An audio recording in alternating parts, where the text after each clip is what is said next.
In a recent episode of Nadia Bolz-Weber's podcast, The Confessional, she interviews Wilhelm Fairford, researcher, writer, and anti-racism activist.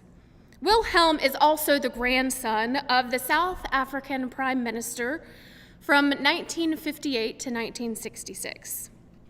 He speaks of coming to terms with being part of a system that hurt. And then he speaks about what happened when he learned to listen. He recalled, after spending much time growing defensive and being unwilling to listen, that when he was open to hearing his fellow South Africans share their hurt, he said, "This kind of remarkable generosity of spirit, a willingness to say to me, 'Listen, we're not asking you to reject your grandfather. In our culture, we respect our ancestors.'" He continued, "We're not asking you to reject the color of your skin. You cannot. Even your culture, we're not asking you to turn into some kind of gray, nobody South African. That's not what we are against. What we're against is what those policies stand for and what they did to us. And we're asking you to become part of changing that. Use who you are to become part of the liberation of all of us." Become part of the liberation of all of us. "For whatever you bind on earth will be bound in heaven, and whatever you loose on earth will be loosed in heaven."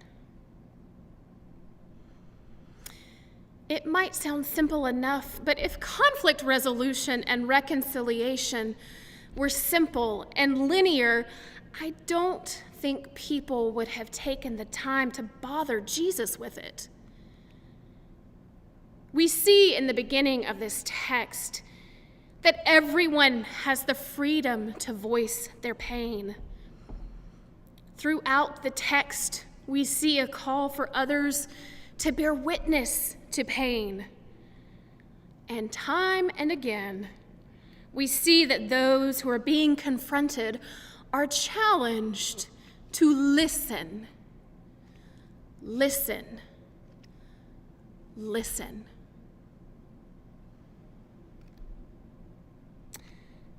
Then when we can't listen, we get to go the way of the Gentiles and the tax collectors.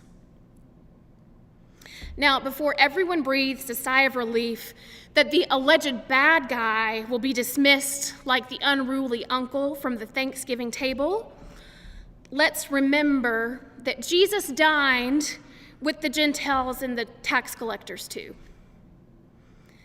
Leave it to the radical welcome of Jesus to throw a wrench in our carefully laid plans and agendas. So it seems as though there is no easy news in the text today. But there is good news. The good news is that God is in the midst of our messy conflict. We find God's presence when we look into the faces of those in our community and we are vulnerable enough to share our hurts and graceful enough to listen to where we have faltered.